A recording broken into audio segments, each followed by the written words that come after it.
session at 3 p.m. on motivated and energized teachers. Today, the theme is another interesting theme for the day 2 of our Shikshak Parv celebrations. The theme is technology-enabled teaching, learning in digital era. Friends, this morning, we also conducted a 3-hour workshop for the teachers across the country on our online platform in collaboration with Indian Institute of Management, Bangalore, on using technology in our classrooms, using technology in our teaching learning processes. Friends, you know that national education policy puts a significant emphasis on introducing digital technology in our teaching learning processes, both inside the classroom and also outside the classroom. UGC and the Ministry of Education both are also working on establishing the digital university in our country in order to enable a large number of students who may not be fortunate enough to get admission in a good university, to benefit all such students to take high quality digital education to students who live in the rural areas, in remote areas, and of course, all the other students who live in other parts of the country. This digital university is going to play a significant role. It's going to have a very flexible curriculum, and different kinds of degrees will be given by this digital university. Technology is going to become an important component of teaching learning processes. To discuss this, we have a wonderful panel here led by Professor Andrew Tangaraj, who is from IIT Madras. He is a professor from IIT Madras, my alma mater, where I studied. And we have, he is the chairperson of the panel, and we have 4 panelists here. Professor Amina Charania from Tata Institute of Social Sciences, Mumbai. And we have Professor Amruth Kumar from Central University, Kerala. And Professor Santoshi Haldar from Calcutta University. And Dr. Yogendra Paul from NIIT University, Nimrana. I'm sure the panel discussion is going to be very, very interesting and beneficial to all those who are watching this program. The programs that are being conducted by UGC are live streamed on all of our social media platforms. Currently, there may be hundreds of students and faculty across the country watching this program, but later also these recorded versions of these programs will be available on our social media platforms, which will benefit our stakeholders. With those comments, I very warmly extend welcome to all of you, and I hand over the mic to Professor Tangaraj to conduct the proceedings. Thanks a lot, Professor Jagdish Kumar, for this kind invitation and opportunity to chair this panel. And thanks to UGC for organizing this wonderful event. Like you mentioned, there's a wonderful set of panelists. I'm quite excited to hear from them as well on their thoughts. It's sort of a slightly different panel. We have 2 panelists who are talking about training teachers and experiences, their experiences with training teachers and technology-enabled learning, much like the workshop that you mentioned earlier this morning. Some good practices that teachers have in using technology in education. The 2 other talks are a little bit different. One is on the role technology and education are playing in the new economy that we have today, right? So economic aspects of how it's going to affect livelihood, how it's going to affect all sections of society. And like you mentioned, the digital university is an important player in that, and how all sections of the society need to benefit from technology-enabled learning. So a critical look at that is coming up as one of the panelists. And one very interesting, the last but not the least talk is on the very interesting and very important area of technology and education for people with special needs. I think that is also something extremely critical, and we have not paid, I should say, frankly, too much attention to this aspect in the digital version of our teaching learning. I hope that is something we can take into account as part of the digital university and build up, our inclusive, make it truly inclusive and diverse as it should be. So these are 4 different speakers from different parts of the country, as it has worked out: north, east, south, and west, all over the country. I don't know if Bombayites will accept the classification as best. They might say south more. I don't know, maybe. So it's all right. We have four wonderful speakers. So I'm going to request all the speakers to please stick to your time limit as much as possible. I saw the slides. Some of you have a lot of slides. So I hope you will stick to the 10 minutes of time that you have. In the 2 or 3 minutes that I have left, let me just briefly share one thought that came to me a little earlier yesterday. There was a nice shloka in Sanskrit that one of my colleagues shared with me. My knowledge of Sanskrit is not that great. I can't read it out in Sanskrit. So I'll give you the English translation, which is actually quite nice. It's about learning, and it says learning is 1/4 from the teacher, 1/4 from one's own ability to think, 1/4 from our peers, and 1/4, interestingly, is just with time. You learn over time. There's nothing else you can do. So we are adding a 5th ingredient into this 4-way split, which is technology. So I guess technology plays a role in each of these spheres. The teacher can use technology. As a learner, I can use technology if I'm limited in any way. As for interacting with peers today, all of us use technology, and I hope over time technology will also improve to teach us better, hopefully. Okay, so I think it's an interesting thought. Maybe somebody should write a new shloka, making it a 5-way split, maybe.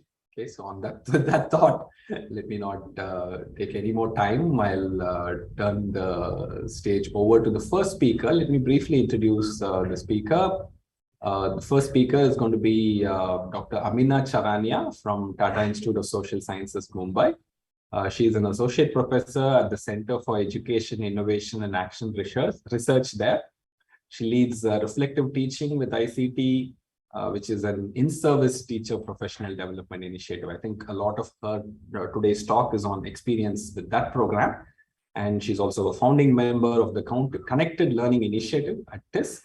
And she's also founded the integrated approach to technology in education. Without further ado, over to Dr. Charania.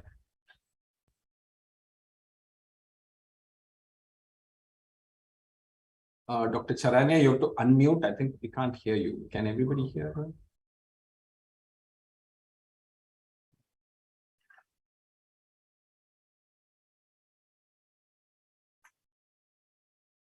So we have a little bit of a difficulty. Let's wait for 1 minute. She's connecting to all. Yeah. Yeah, I'm sorry. I was. No problem. Please continue. Would you be able to share your slides? Would that work for you? Sure. Okay. I think I'll try and share my slides.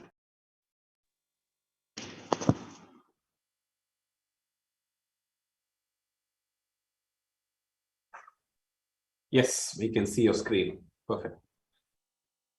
Maybe you want to put this on full screen? Is that possible? Yeah, let me just.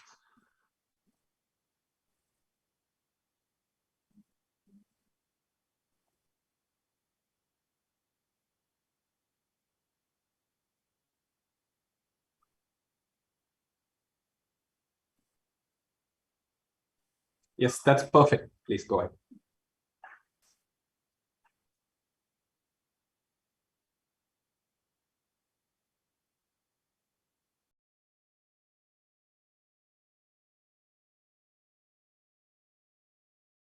Yeah. So, yeah, I think thanks for the introduction. And I'll just straight away start with the presentation. I would like to basically present from the perspective of continuous professional development situated within the context of academia. And here I will be taking one example from our continuous professional development journey at Center of Excellence in Teacher Education at Tata Institute of Social Sciences. As this trajectory of continuous professional development shows, from 2017 to 2022, we're very fortunate to have hundreds of teachers who have been in this journey and have sustained over time 4 to 5 years journey with us, starting from a blended certificate program in meaningful integration of technology in 2017, and then slowly teachers evolving as mentors, leaders, and also in the journey with TIS, they also evolved as teacher researchers. And a very, very beautiful journey of some of the teachers coming from the ground, and extended their learning and their experience, not only with their classroom, their schools, but also district, state level, and also this exemplary teachers even participating and presenting at international forums. So this entire presentation is taking glimpses from this entire journey of continuous professional development, where teachers from government schools all over the country associating with higher education academia, in this case TIS, and evolving together. In this entire journey, in this presentation, what I have tried to do is I'm just highlighting a few principles, or maybe it's too soon to call these principles, but few learnings that we have realized in this entire journey, and that really worked for us to continue and sustain our professional development with teachers in government schools. And this entire thing is not only between academia, TIS, and teachers, but there are many other very significant organizations kind of nurturing this kind of a relationship, this kind of learning. Of course, the government organizations and also other bilateral and other organizations coming together with teacher as a core for professional development. One of the principles very, very important that we have realized is starting from face-to-face, making it blended, our entire professional development for teachers. And in the COVID period, scaling into a totally online teaching and learning for teachers in integrating meaningful technology. And when this scaling started happening, one thing that really helped teachers to sustain their learning, continue with the professional development, and continue to evolve as leaders was strong learning support during the course. And I think technology, especially the instant messaging applications, taking the form of community of practice groups, online classes, weekly email reminders in native or in regional languages. One thing which was a little different that we had never tried before in using this Telegram group that we were using as instant messaging application was earlier we used to always wait for the course to complete and then create a mentor group of teachers.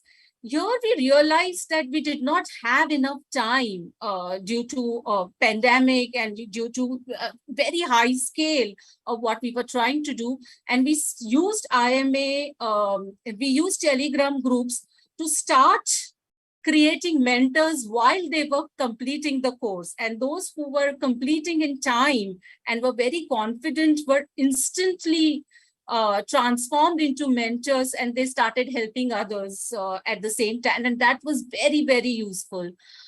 Some data from the learning support findings also kind of say that the most important learning support that teachers also realized was this instant messaging applications, giving them instant help and feedback.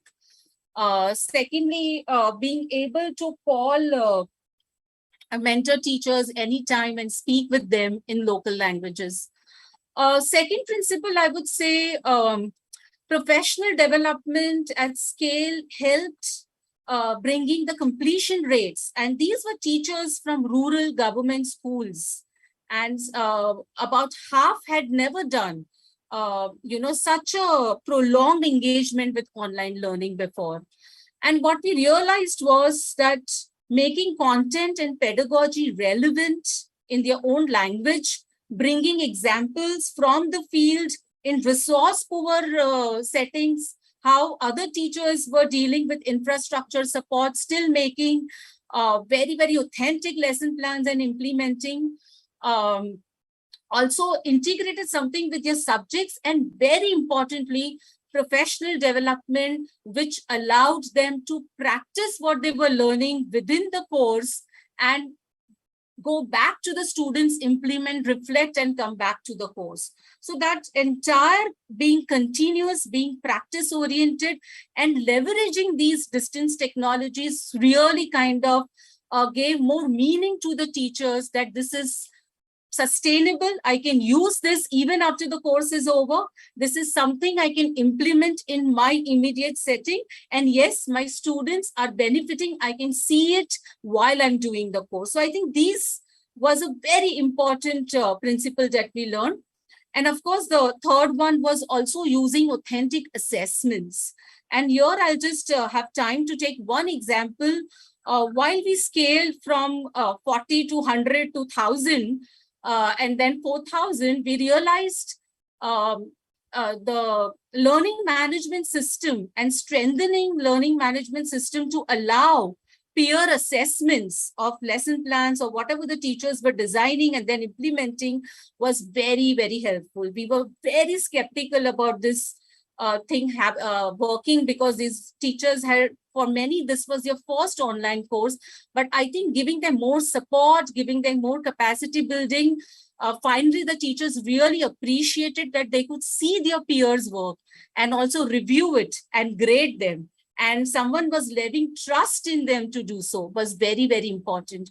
Flexible accreditation, especially during COVID, was very, very useful because usually our certificate course runs for 6 weeks and teachers take extensions. So it runs for 8 weeks, but chunking into small courses and giving them digital badges, which allows them to share at a wider audience with, that was very, very useful as well. Going forward, we are also looking at integrating this kind of a credit system also with the master's degrees, so that there is some kind of a credit transfer, there is some kind of transferability of their efforts. Also, I think these principles were very, very important. In the course itself, we allowed them to share and even take a leadership role, take a mentoring role. And there was an assignment to then go and actually train other teachers in the concepts. In this case, they were learning the concepts of constructivist use of technology, examples of their own design, examples from the field. And we allowed them, in fact, they really liked that they were trusted with training other teachers, which was very, very meaningful for them. So I think that really motivated teachers to sustain and go through the entire cycle of the course. We also have a few teachers who have also published their journey in these courses in their field practice and getting a prominent place to present this in the book and also journal articles that we have. I'm going to skip this slide, but this basically talks about how technology comes in and not only support the mentoring role that the teachers were doing, but sometimes technology itself can become a mentoring tool, like the 360 video example that we have in a different project. This also being a very important aspect, and this is what we have learned while we were in face-to-face and then became blended. you can see sometimes, we would club recognizing teachers with our other graduation ceremonies that you can see on the left-hand side, where there was master students in Guwahati's campus getting felicitated by government and by the director. And there we would take the space and even recognize the teachers who completed the course from TIS. And I think that kind of acknowledgement really, really matters to the teachers, and also continue to acknowledge as teachers grow within the context of a course, and while they move into their own career pathways, still recognizing, keeping in touch with them, strengthening the community of practice. I think these are all forms of acknowledgements, and technology platforms making it more and more flexible about this was very, very helpful. One thing that came from our research also, when we were doing in-depth interviews with teachers who became mentors and who are also with us helping other teachers while we scale in this journey, they also mentioned that we will anyways attach with academia, do what we are doing, but it will be nice if the state also makes it systemic, our role, our mentoring role, our leadership role, and we do expect some, we would expect some acknowledgement and more systemic integration of a role within the state systems. Yeah, do I stop here? Yeah, I raised my hand. I can stop here. Maybe you can summarize. I'm over time. You can summarize in about 10 seconds. I think this is over time. Yeah, that's right. Could you summarize in 10 seconds? You're happy to stop? Then that's good. Hello. Dr. Amina, are you ready to stop? Would you like to quickly summarize in 10 seconds? Did you hear me? You're not able to hear me? Okay, so let me thank Dr. Amina Charania. I think she's not able to hear me. I hope the rest of the panel is able to hear me. Thanks a lot. I'm so sorry. I'm so sorry. I think I was working with two devices. I think you were not able to hear my presentation. I'm so sorry. No, we heard your presentation. Are you able to hear me now?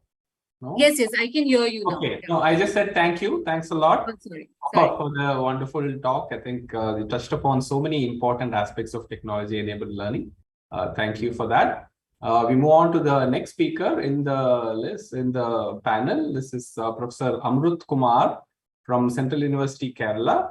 Let me briefly introduce him.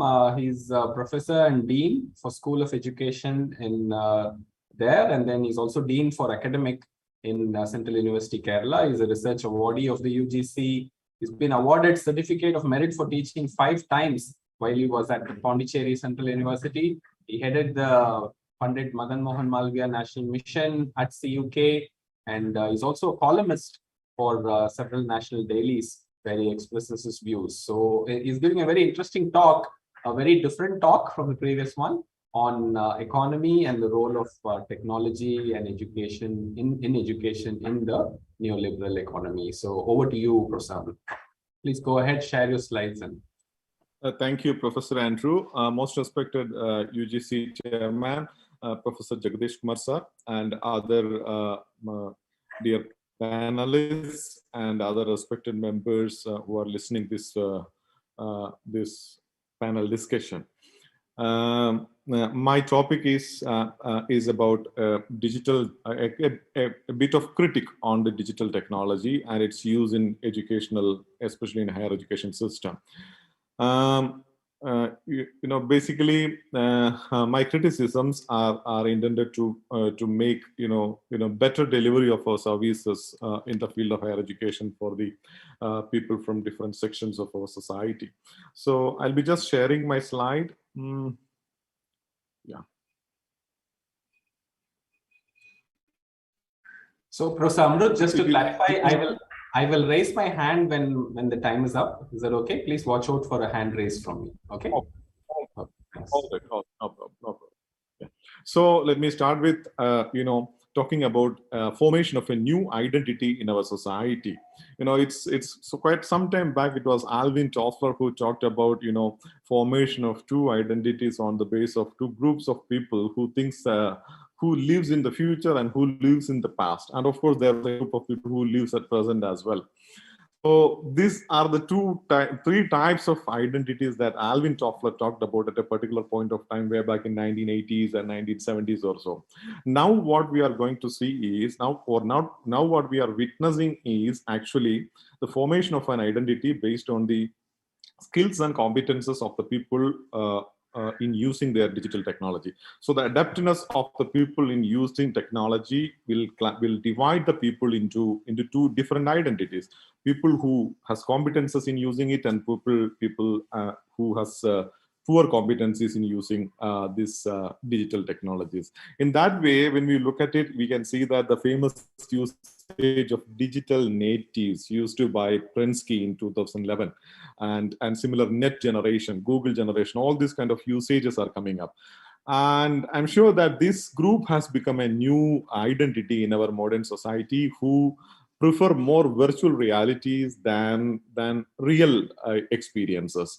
So they prefer more virtual realities than real experiences, and of course they prefer multitasking than doing a particular thing at a time. So these are the two important characteristics of this particular identity, this group of people who was formed as an identity.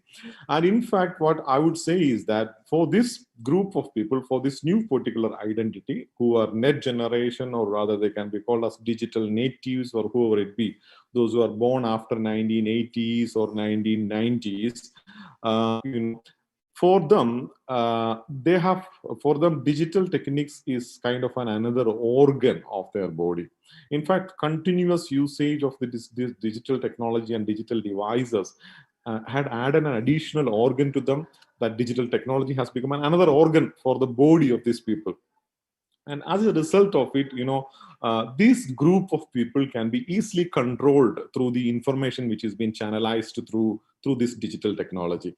So what we are seeing is that this new group of new identity or new group of people who are adept with technology and who has an extended organ of a digital device are being well controlled through these digital channels, are resulting in a modern youth which is highly homogenized. When I was a boy, if you ask me what are your hobbies, I would say that I would like to play kabaddi, cricket, or something of that sort. But now, if we ask this digital generation, they say most of their hobbies are being linked with this digital technology. So there is a very strong push for homogenization of the youth interest in our modern time. So what we are seeing as a result of this, especially in education, starting from school education to higher education, is a sort of a digital romanticism. Is being quite visible. It's been quite palpable in our education system. This is not only particular to India, but across the world. When we look at it, we can see a digital romanticism starting from developed countries to underdeveloped countries. This is quite palpable. One of the most important belief is that whatever the issues that we face in our education system, whether it is a learning problem, whether it is a teaching problem, whether it is a governance related issue, whatever be the issue that we face in our education system, technology is the best alternative. So this is the sort of a belief that we see in our modern society. So the problems are educational and the solutions are digital. So there is no educational solutions for the educational problems, but instead digital solutions for the educational problems.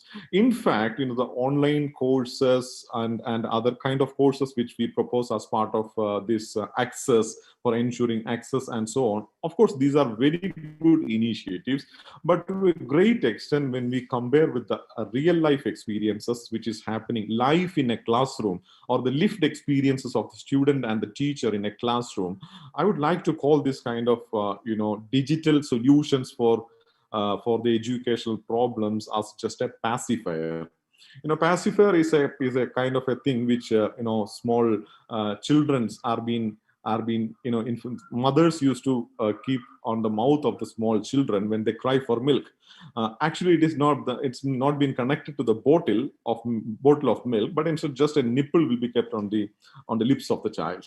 So the child will not cry because the nipple is in the mouth. So the real organic relationship, the intellectual conversations, all kinds of real experiences which are happening in our classrooms are denied to a large number of group of people, those who are part of these digital solutions or the educational problems, or maybe access similar kind of issues of education problems. So what is the result of this is that they get education, but they have a feeling of education, but they do not have the real organic feeling of education.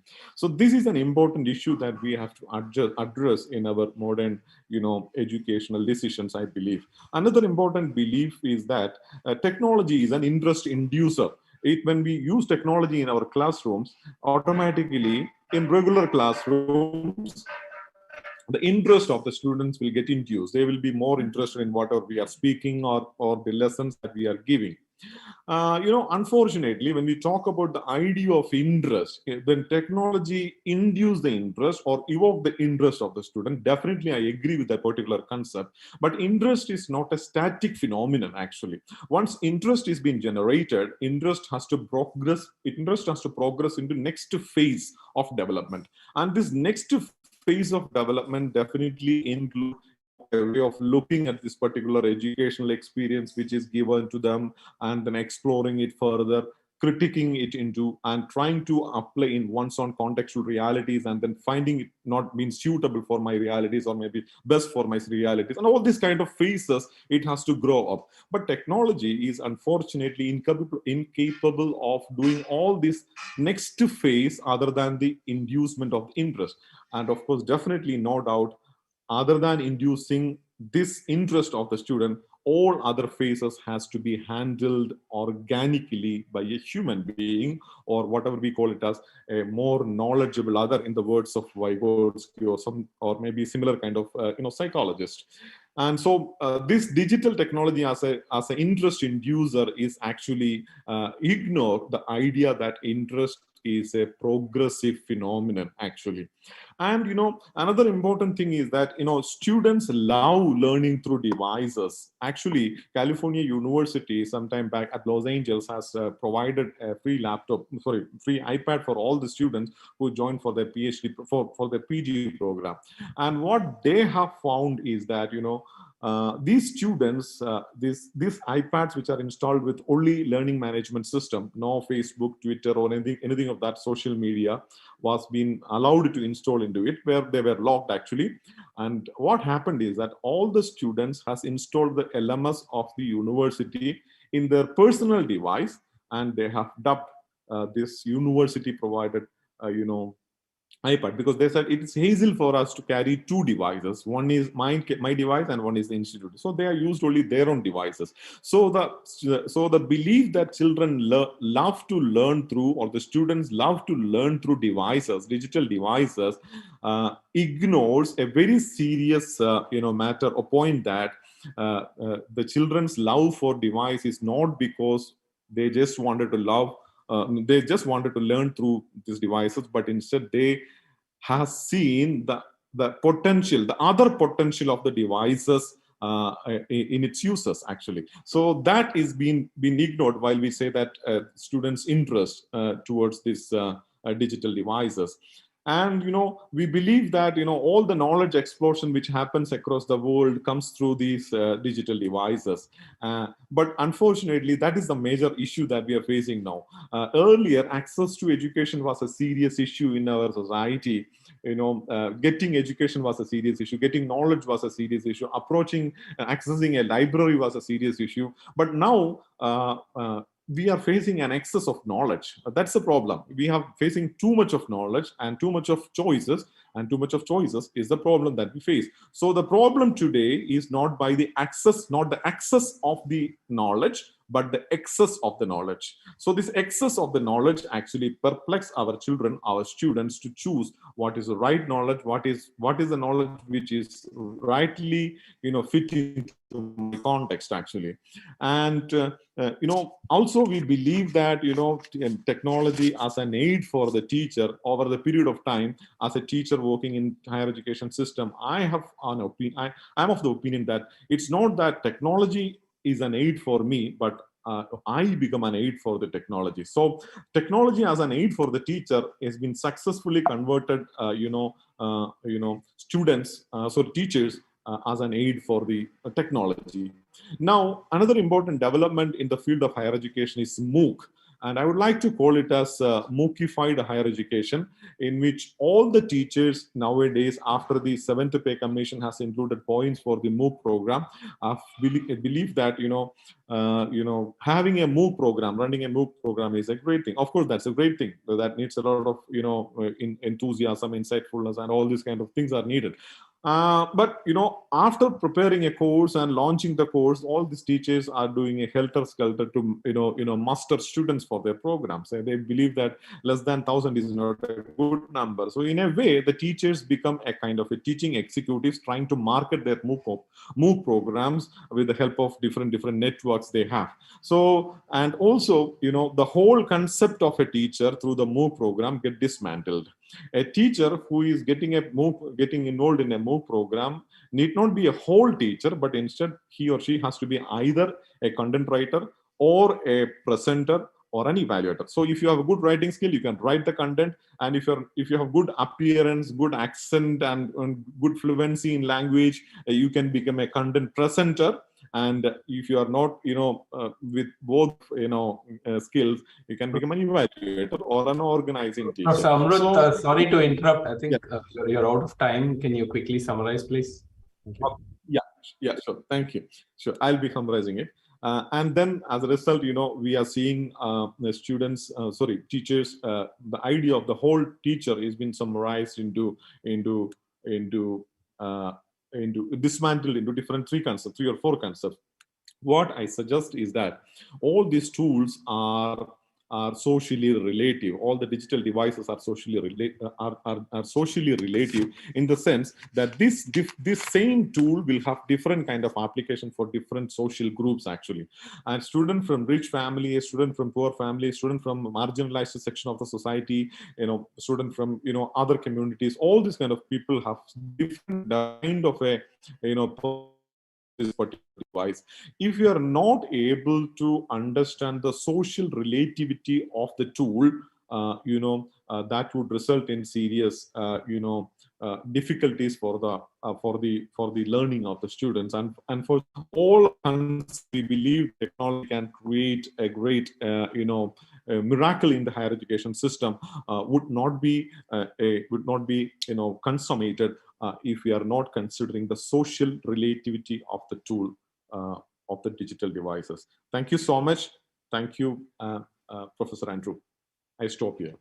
Thank you, Professor Amruth Kumar. It's a great point that you make. So many great ideas on how to be socially relevant and watch what we are doing very closely, measure what we are doing, and then keep adjusting the technology. Thank you. We move on to the next panelist. I'm really happy to have Professor Santoshi Halder with us from the University of Calcutta. She's now going to talk about a completely different topic. We have 3 different topics from 3 different panelists. It's great to have you here, Professor Santoshi.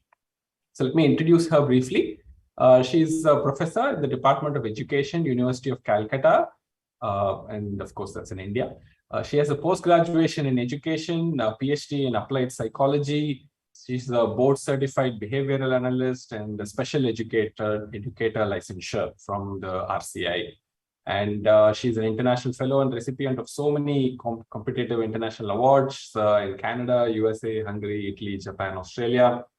She's been involved in working with the inclusion of people with diversities in academic and research endeavors since 2000. I'm eagerly looking forward to her thoughts on how to be inclusive in technology-enhanced learning. Over to you, Dr. Santoshi. Thank you, Andrew. Thank you so much, UDC chairperson and all the dignitaries who are present here. Yeah, it's a very different topic, but very close to my heart. So I'm going to share without losing any time.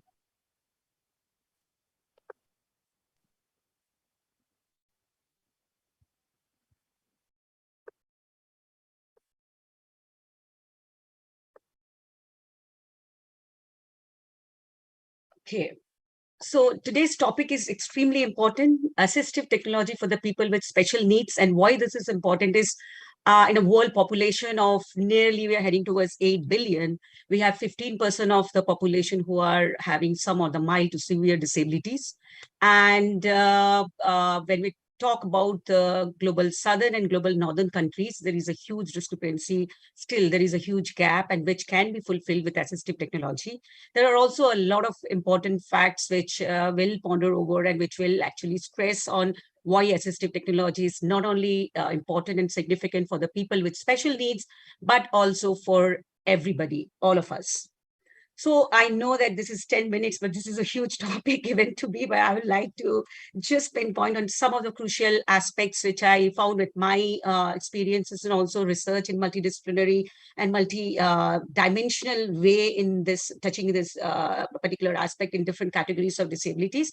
So I would be highlighting on appropriate technologies, soft technologies, effective technologies, some of the fundamental aspects of philosophy of technology, design principle, if I can, and some of the excerpts from my pure empirical findings, research, ABA research for autism, if there is any time, or rather some of my personal experiences, which I have gathered down the years from various low middle income countries, including India.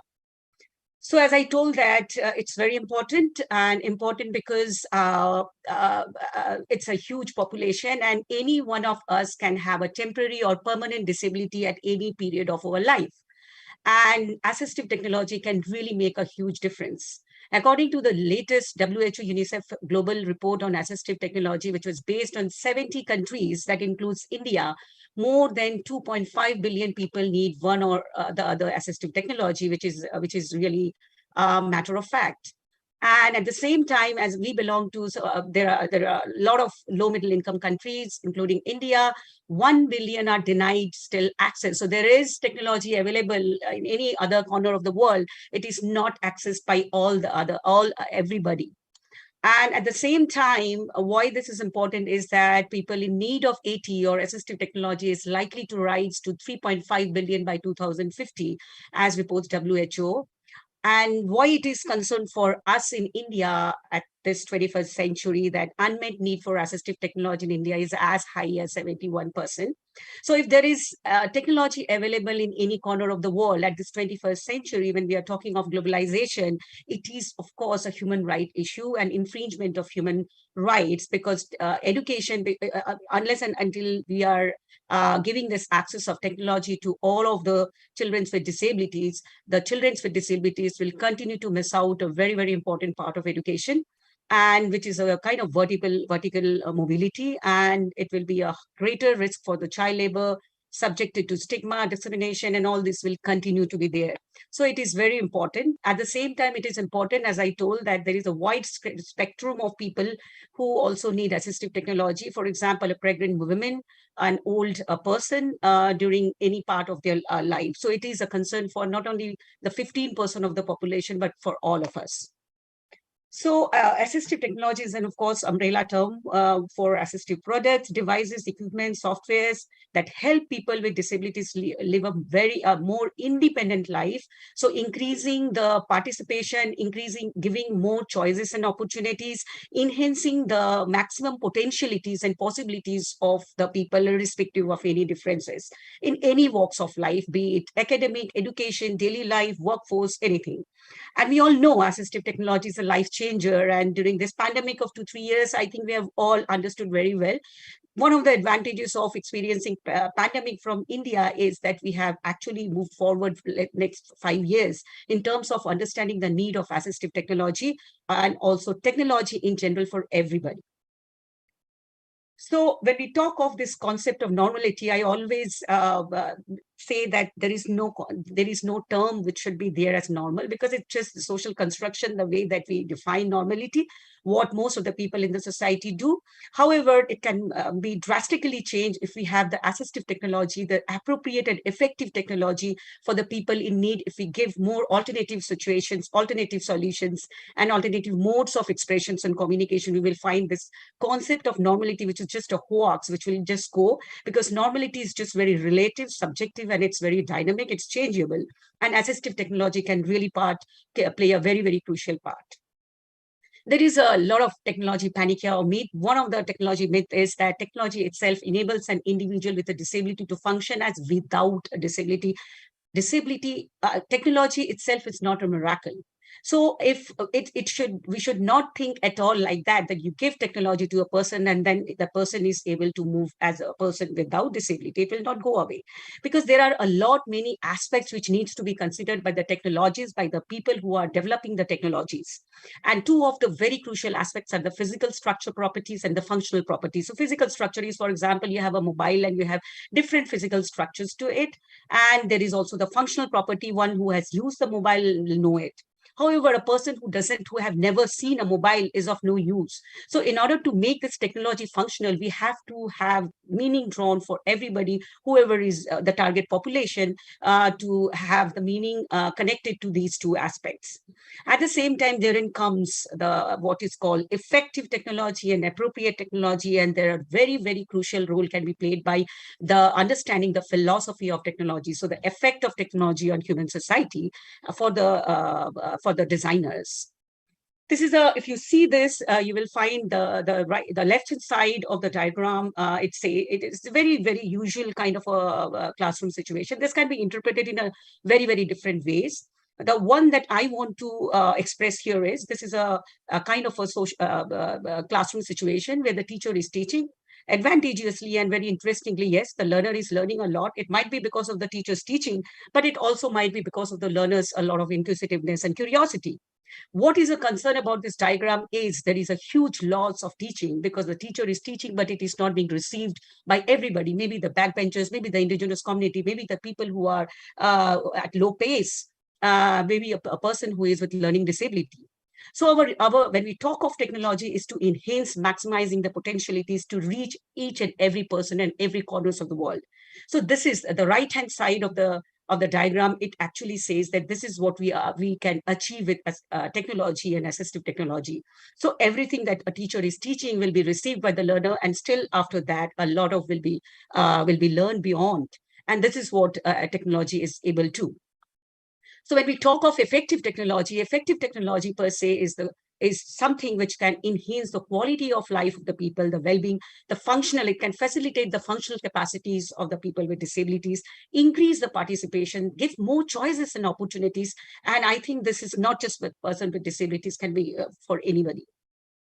Now come to appropriate technology. Appropriate technology is a way of thinking about the choices and application of technology to solve a problem or to create something new, and to develop something which is very timely, which is pertinent. For example, we had the first stone spear, which has been a very, very revolutionary invention during that time, which has completely changed the life of early humans. However, if we develop this kind of technology right now, it will be of no use. So there is also something which is appropriate technology, and there is a lot to do with the kind of cultural context, the environment, the country, the target population where it belongs to. So herein comes my stress towards vis-a-vis hard technology. Yes, of course, that is very crucial, that is very important, that is being taken care of. The engineering techniques, the physical structure, machineries. However, there is also a lot of need of the soft technology, the social structures, the human interactive processes, the motivation, and the environment. This is a very important, the Braun-Fenn psychological system theory can be a very, very ready, handy for this, where he has explained these 5 ecosystem which forms the developmental trajectory of any child, be it a child with disability or non-disability. And you see the microsystem. So if a child is belonging to an indigenous community, what kind of family, the school, the health. Then comes the mesosystem, where is the interaction of all these, which cause an impact. Then comes the exosystem, which is the extended family, where the child is actually staying, the neighbors. Then comes the macro system, the attitudes and the ideologies of a culture, which is so very different. And the chrono system, which is the environmental changes that occur over the life course. So a person who is sitting in global southern country, for example, Australia or US, if that person is coming here, completely the technology when it is being developed, this particular context needs to be, of course, given a lot of consideration. I'm not going to this design principle, only the first one, principle of parsimony. So there is a lot of principle which needs to be considered while developing any design or any technology. The first one is principle of parsimony. As a social scientist, I would say yes, a lot of complex solutions can be there. For example, a person who has a Tourette syndrome is not able to write. There can be a gripper, a pencil gripper, but there can also be a synthesized voice, augmentative and alternative communication. Which one do we choose? Coming from a country from India, of course, we have to choose something which is very simple. So principle of parsimony, as we all know as a scientist, how important it is. So go for the easiest solution, the simplest solution, if that can bring about the same kind of or close to proximity. I'm just bringing two case studies. One is she's Mithu from Kolkata, 90% disabled. She had to just drop out in her class after her class 10 because it was very, very difficult for her to move from one class to another. There was no support given. She cannot afford the assistive technologies, which was not there, I think 5 years back. And that is why she has to quit and she has to drop out. However, if you see her daily household chores, you will be amazed to see her abilities. She was the only person, she had a brother, but she was the only person who was taking care of her mother. She used to do all of the mopping and everything. She was also running a tailoring shop, but she really wanted to move in city so that she can have a bake shop. I don't know whether we can really have a solution for her. This is Dr. Anjali Fauber-Pratt. And how assistive technology can be life-changing. And why I am showing her is because I have this fortunate, I was lucky enough in 2011-12 when I went as a Fulbright scholar at Indiana University to meet her. Why she is important is she was born in Kolkata in India. She was adapted by Fauber-Pratt families in US, and she was affected by polio. However, with all of that, there was no looking back when she moved to US because she get all of the assistive technologies, which made her life completely independent. She can do anything what anybody can do in this world. She is a wheelchair raiser, world-renowned Paralympian, former faculty at Vanderbilt University. She's the present director, National Institute on Disability, Washington, DC. She did her PhD on herself. That was an autoethnography study. And I had the privilege to meet her because she was also very eager to meet me as I was from Kolkata. Long back, I had to take help from David. If you can see, he's also a wheelchair bound, and how he took me there with all of the assistive technology. These two people with wheelchairs, they drove from long distance, and then we met in one place just to interview and just to talk and talk so many things about India, so many things about accessibilities. And the last one that I would like to say is this is NTUT. This is one of those universities in Japan, and only university in Japan, this is a special setting, higher education university, which takes care of, caters to the needs of all of the students with disabilities. It was planned in 1970s, but it started with hearing impairment and visual impairment. However, they also have autism right now. And this is one of those 22 universities all over the world that particularly focus on catering the needs of people with special needs. And this is extremely important while we are talking of inclusion, while we are talking to make all of the schools inclusion, we really have to rethink the placement issues, the kind of existing inclusive setting that we are providing in our schools and colleges and universities. Are they really inclusive? If not, either we have to renovate those with all of the infrastructures and facilities, or we have to have these kind of parallel facilities so that we can have most of the students with disabilities going for higher education. I will just take 1 second and I'm going to stop it. So this is the highlights of the students. You can see the students are from engineering. They are doing engineering. They are doing information science, computer science, information technology. And these people are either deaf, partially sighted, or visually impaired. If you see the highlights of the teachers and their profile, you will be amazed to see that there are a lot of those faculties who are themselves with disability, but they are able to cater the needs of the people with all of the students with disabilities, because they can focus on each of their students, and they have all of the assistive technologies at hand, because all of the budget and everything is being focused on catering the needs of the technology which is available. And the teacher-student ratio also matters a lot. So there are a lot of, if we go through all of the steps, which I am not able to, it makes sense when we did this research that, yes, we really need to rethink again that special versus inclusion, and if inclusion, then what exactly we are, whether we are really having inclusive school, which we are talking of, an inclusive university with all of the parameters satisfying inclusion. Am I done, or can I just show one clip? Okay, no. We are out of time. Maybe we'll come back when we have questions. Yeah. Thank you so much. Thanks, Andrew. Thanks a lot, Santoshi. It was a great talk, very inspiring. I hope to see many more really, truly diverse and inclusive university going forward. Thank you. Thank you. The last speaker in the panel is Dr. Yogendra Paul. Let me introduce him briefly. He's an assistant professor in Education Technology Department at NIT University in Imrana. He has a PhD in Education Technology from IIT Bombay. He runs two very successful YouTube channels. One is called Learn by Watch for students, and the other is for teachers. It's called ET Mantra. And he offers a super teacher program via that ET Mantra YouTube channel. So it basically teaches, it shows teachers how to use multiple technologies in pedagogy. And I believe he's going to talk about that program in today's panel. Over to you, Dr. Yogendra. Thank you very much, sir. I hope I am audible. Yes, we can hear you. Go ahead. Thank you, sir. So I know the time is limited. Thank you for inviting me. And I will just share my presentation and then start. I hope my presentation is visible. Yes. Is my screen visible, sir? Thank you very much, sir. So the topic which is given to me is mentoring teachers for the digital era. So I am mentoring teachers from the last 10 years since I joined PhD in ET. And what I have found that now, especially during pandemic and after pandemic, teacher has become video editor, search engine optimizer, web developer, rather than becoming a mentor, and that is my worry. So I would like to present some tools, some technology which will actually help you in doing the stuff that you want to do. You want to create a lot of things, I know, because of this change in technology or the way students now using the devices. Let's now look at these things that you want to create. A teacher, what a teacher want to create in the digital era. Let's look at these things.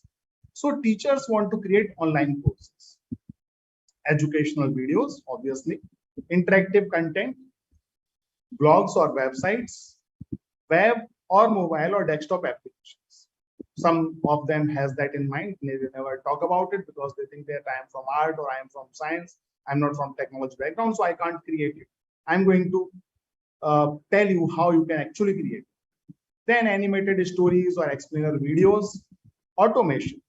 Many of times, like this session is going on. Now, if there are 200 speakers and you have to distribute certificates, will you do it manually? Very big task. Automation is the way that you can do it, and there are tools to do it. Even without learning programming, you can do it easily, and that's what I'm going to talk about today. Use of AI, ML for various purposes. There can be many reasons to use AI and ML, artificial intelligence and machine learning. Like recommending correct content. A person is coming from a different social or cultural background, and then you have one LMS, you want to present a perfect content to the person, you may need these tools. Then finally comes the graphics. So these are some things that I have listed a teacher of digital era wants to create. And I actually teach how you can create all of these tools. So let's talk about all of these one by one. Let's first talk about online course. Okay? So there is a traditional way and then there is an easy way. There are two ways to create this. So traditional way is how much time it actually takes. it takes 5 to 6 months to launch an effective online course. All the teachers are here. They can tell me if I am correct or I am incorrect, or if you can also write in the comment how much time it actually took you to launch your last course, or you have not launched the course because you know it's a very tedious task. You need to put a lot of time there. So what do you need to do? You need to record educational videos, and then you need to create quizzes, exercises, and activities. I have hidden the editing part and then a lot of discussions that happen before a video is finalized. So if we talk about time distribution, most of the time is spent on a course creation is in video creation. While we all know that a course should be student-centered, where a student is applying the mind. And when they apply their mind, when they are solving the quizzes, when they are solving the assignment, when they are doing the activities. Surprisingly, in a traditional way, in the traditional courses, quizzes, exercise creation, and activity creation takes only 20% of time. Most of the time goes to video creation because it's a difficult activity. But then there is an easy way, and it takes only 1 week to launch an effective online course. And I have done that. So nowadays, whatever you want to teach, there are a lot of content available on YouTube, and then there are many repositories where you can find the correct content which is fit for your subject. You just need to curate those videos, and then you need to focus more on creating effective quizzes, exercises, and activity. And if we talk about this 1 week, most of the time will go into creating quizzes, exercise, and activities rather than on creating videos. So I have put video creation, that means video curation, because at the end, you have to curate, you have to pick the correct video out of that repository, which is a huge repository. For each topic, you can easily find thousands of videos on YouTube and other resources. So this is easy. Let's now talk about how you can create a curated video course. So I have created this website, learnbywatch.com/teach. What do you need to do? Just go to this URL, fill this form, and then in weekly sessions, which I conduct on Learn by Watch, I'll tell you how you can actually launch your course with the curated videos. Now, let's talk about the second thing, educational videos, which is very important thing for any course. Although I talked about that you should curate, but educational video creation cannot be neglected. Every teacher has to learn it. Now, let's talk about it. There is a traditional way to create an educational video, and then there is an easy way to be successful. So why I'm saying successful? Because there is something which will come at time. So traditional way is what? You might have experienced it in your colleges also. First, you need an expensive studio, lights, camera, and a lot of stuff. Lots of devices are placed, and you need a lot of assistant to record your video.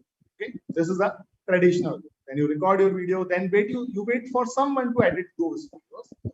There's a long cycle of review because video editor don't know about your subject, and you don't know about the terminology that video editors use. So there's a long cycle to edit the videos. Finally, your video is edited, produced, it's ready, and people upload it without SEO. What happens then? You don't get any views. So that's what I am saying, successfulness. So when you don't get any views, most of the teachers says, okay, I'm not getting views, maybe I'm not teaching well for the public. So they lose their confidence and they stop making the videos. But then there comes an easy way. You can create a low-cost personal studio. Okay? Doesn't cost much, and it's very, very easy to set up at your home. You can do it in just 1 or 2 days of time. Record videos that require minimum editing. I always record my videos that require very, very basic editing. Just remove the unwanted portion.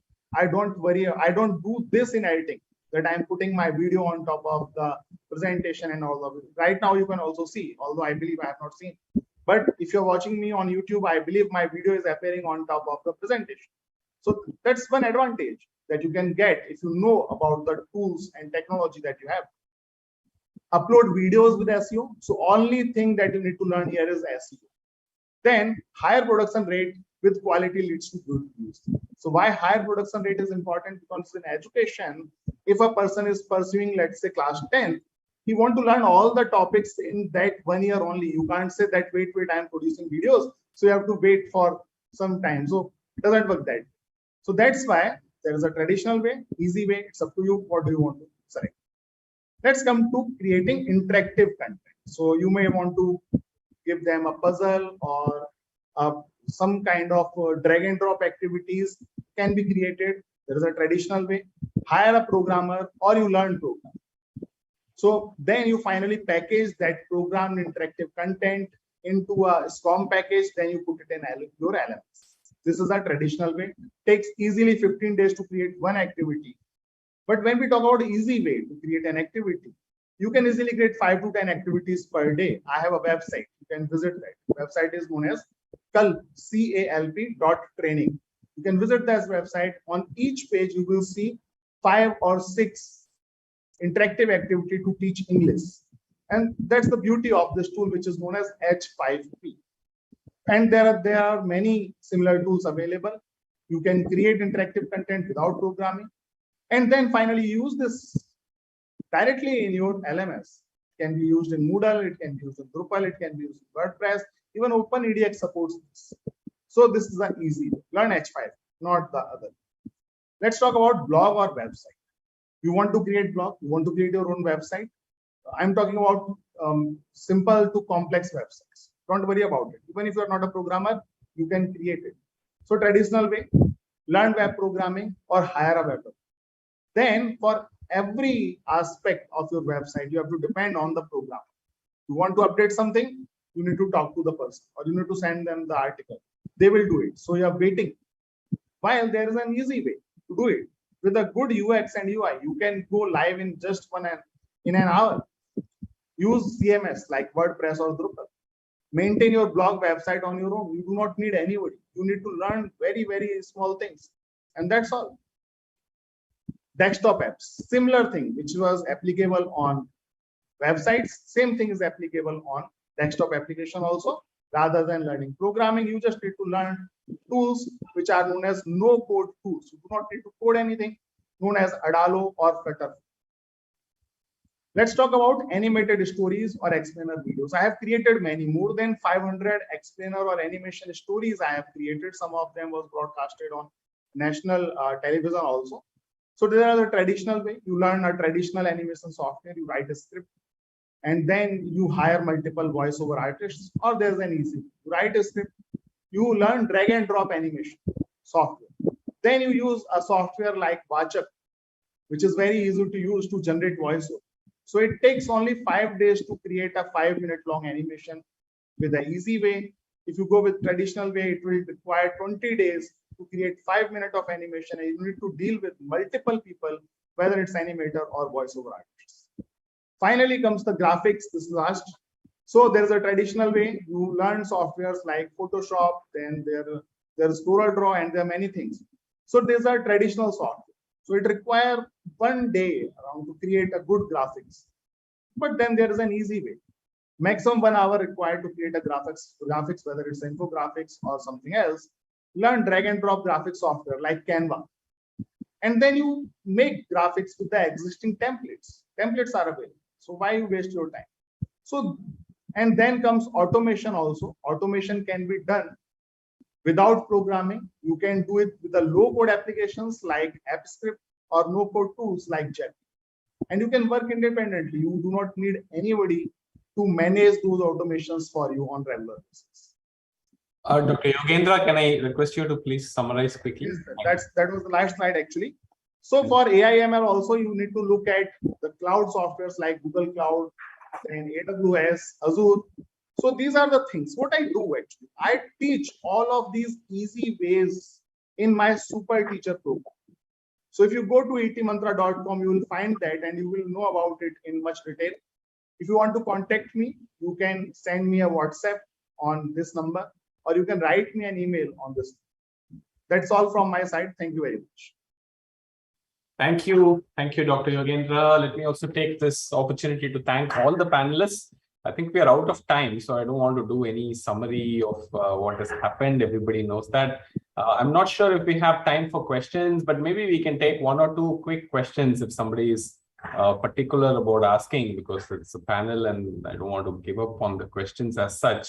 If there are any questions for our panelists, unfortunately, Dr. Amina is not with us. She had another appointment. She had to leave. So For any of the other panelists, if there are questions, somebody can raise their hands if they can do that.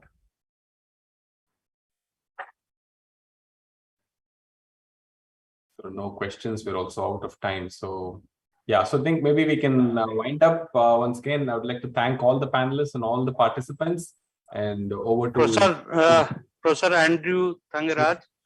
I am from UGC University Grants Commission.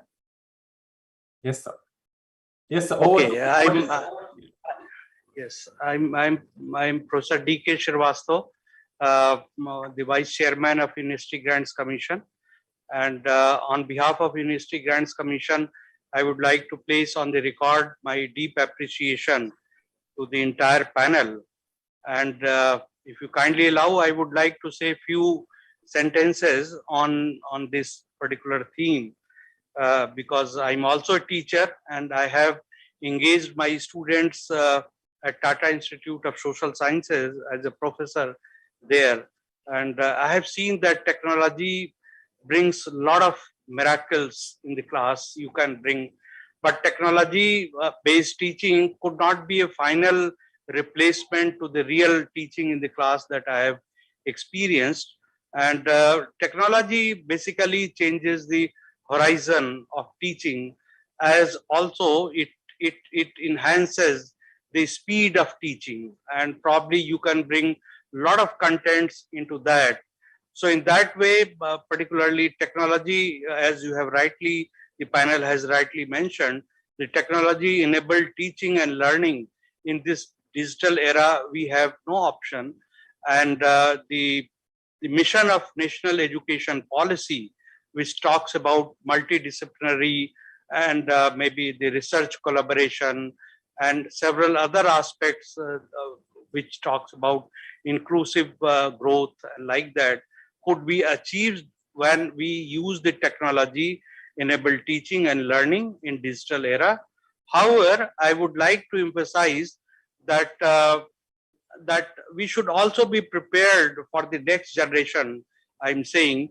And very recently, some researchers have started talking about fifth industrial revolution, which talks about balancing smart technology with human intelligence. Now we are in the phase of fourth industrial revolution, digital technology. Probably in 5 years or so, we'll be very soon experiencing the nuances, and we will be entering into fifth industrial revolution.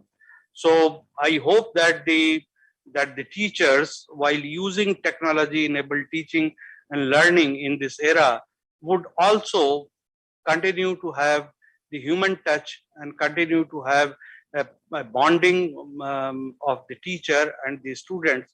With these words, I would like to thank Professor Andrew Thangaraj from IIT Madras. I was just seeing this, and you have beautifully managed and coordinated this. I have worked with Professor Amina Charania when I was a deputy director at TISS Guwahati campus, and some of the references that she's making, probably that happened during my time when I was there. I would also like to thank Professor Amruth G. Kumar, Central University of Kerala, and Professor Santoshi Haldar and Dr. Yogendra Paul for giving their valuable inputs into this. My special thanks to Dr. Diksha Rajput, who is a Deputy Secretary and coordinating all these things. A wonderful session, and I wish you all the best. Thank you very much. Please do take care of yourself. Thank you very much.